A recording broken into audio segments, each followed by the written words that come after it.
পৃথিবীর ইতিহাসে এমন অনেক সভ্যতা ছিল যাদের উত্থান ছিল চোখ ধাঁধানো আর পতন ছিল এক রহস্য। তাদের জ্ঞান, প্রযুক্তি আর সংস্কৃত আজও মানুষকে অবাক করে। তাদের মধ্যে এক অন্যতম মায়া সভ্যতা। কিন্তু এমন এক উন্নত সভ্যতা হঠাৎ করে ধ্বংস হয়ে গেল কেন?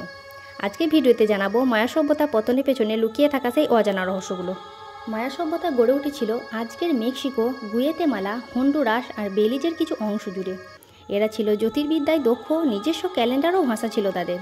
তারা পিরামিড তৈরি করত, ভবিষ্যৎ গণনা করত এবং অদ্ভুত সব ধর্মীয় আচার অনুষ্ঠান পালন করত।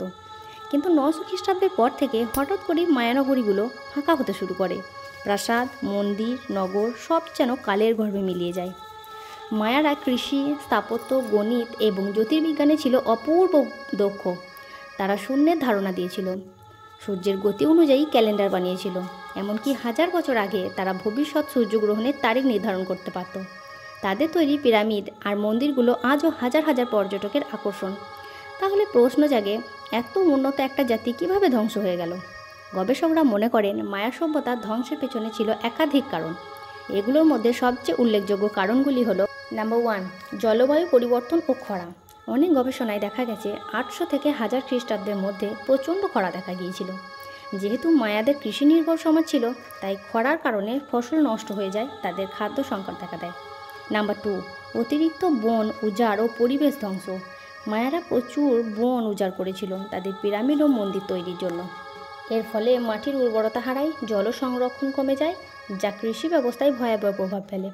নাম্বার 3, রাজনৈতিক যুদ্ধ ও গৃহযুদ্ধ। বিভিন্ন মায়া নগররাষ্ট্রের মধ্যে ক্ষমতা দখলের লড়াই লেগেই থাকতো। এই গৃহযুদ্ধ ও রাজনৈতিক বিশৃঙ্খলা সভ্যতাকে দুর্বল করে দেয়। নাম্বার 4, ধর্মীয় কুসংস্কার ও মানব বলি। তাদের ধর্মীয় বিশ্বাস অনুযায়ী দেবতাদের খুশি রাখতে নিয়মিত মানব বলি দেওয়া হতো।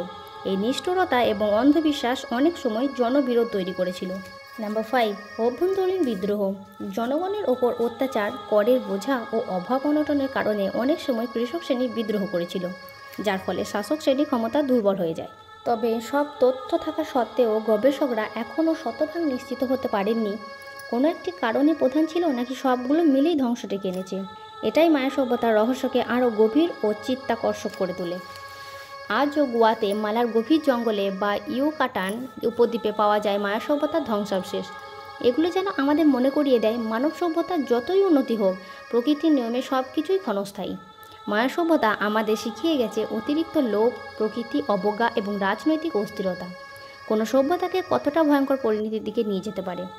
তাদের ধ্বংস কেবল ইতিহাস নয়, এটা আমাদের জন্য একটা সতর্কবার্তা। আপনি কি মনে করেন মায়া সভ্যতা আজও আমাদের কিছু শেখায়?